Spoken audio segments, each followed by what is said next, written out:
So, good afternoon. Good afternoon. This is the third time I'm recording this. For some reason, my Wi-Fi is being a bit iffy today. Hopefully, it stands up and works properly, because I'm doing a watch-along for the game where Pandemic FC normally get their annual spanking up at Anfield. But tonight, fingers crossed, we are going to get some sort of positive result. And I'm looking forward to it, actually. So make sure you come and join in. The watch-along, I'll be going live about 5 to 8, so 5 to 7 UK time, 5 to 8 my time, and it might help the fact that there's no fans in the ground. We will see. We will see. We have beaten Liverpool the last 2 times, albeit one of them was on penalties. But don't forget, let me divert your attention to this giveaway. Last day, you've got until full time in the game tonight to be in with a shout for a framed and signed Dennis Bergkamp t-shirt. All you have to do is download Flick. The link is in the description. It is free of charge. Make sure you do it. Go down to the Bergkamp t-shirt giveaway and put 2 emotes in the chat. They're located in the bottom right of the chat. You can't miss them. Make sure you go and get involved in that. Also, do follow my Instagram, LeeGunner82. Now, I want to speak about Jadon Sancho before we move on. And Man United fans are growing increasingly frustrated at this Jadon Sancho deal, because it's been on, then it's off, then it's on, then it's off, and it seems to have gone on forever, doesn't it? It seems to be a little bit like the Thomas Partey one with us. It's like, if you've got the money, just pay it, mate. Like, you know how much they want. They want 120 million euros. They want 90 million of it up front. And it just seems that it's just dragged on for the whole summer. And obviously, the longer it drags on, the less likely these deals are to get done, because they are massive fees. And 120 million euros is a lot of money. Let's be real here. Image rights, all the lawyers that have to get involved to make sure the paperwork's sound.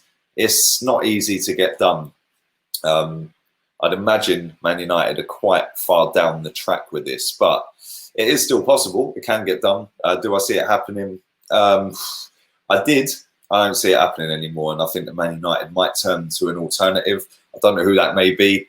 There was a lot of talk about Sarr down at Watford, but if they can't get their hands on Jadon Sancho, then I think Man United fans are going to be extremely upset, having chased the guy for so long.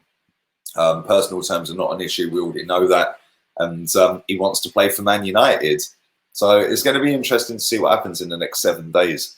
And it winds me up all the time, every transfer window, that every team leaves it late. It's like, why are you leaving it late? Man City, let's move on to them. Ruben Dias. Man City have agreed a fee in the region of around 55 million euros. Otamendi is going to be part of the deal. He's going to be going the opposite way, which is mad. It's crazy. 55 million plus Otamendi is pretty mental.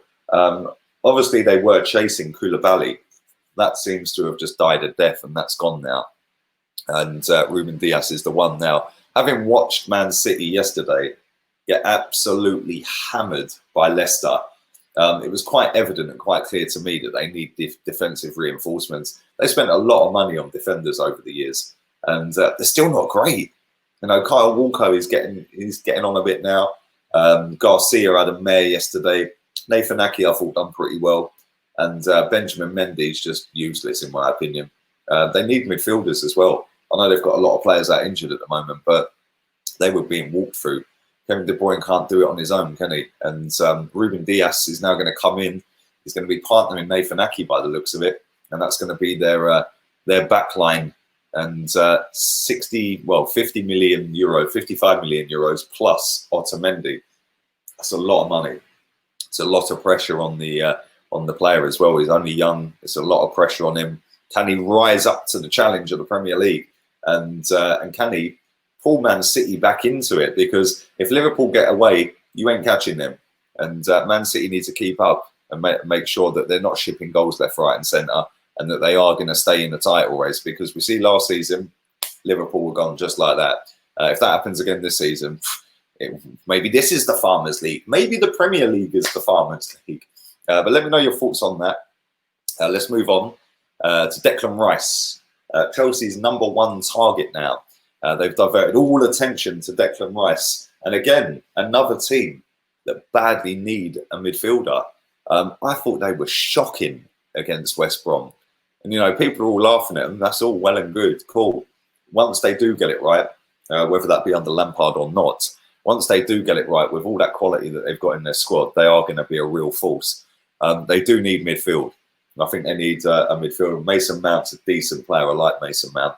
Kovacic, and obviously they've got Kante as well. But all these players are injured at the moment. Well, Mason Mount's not, but they're going to need some more reinforcements in that midfield. And Declan Rice looks like he's the guy. I think that that'll be in the region of about 50 million quid as well. And I think that deal will get wrapped up. I think that'll be done. I think Chelsea ain't going to muck about. They want that player. They're going to get that player.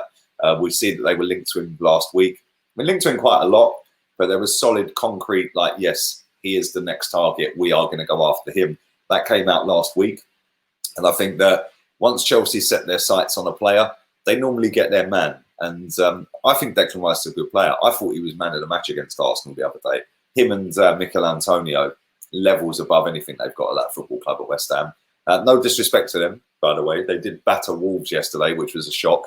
But they are going to lose Declan Rice by the looks of it. £50 million. Is he worth it? Is he worth that much money? Obviously, the British premium. Is he worth 50 million quid? I don't think he is. I do think he's a good player.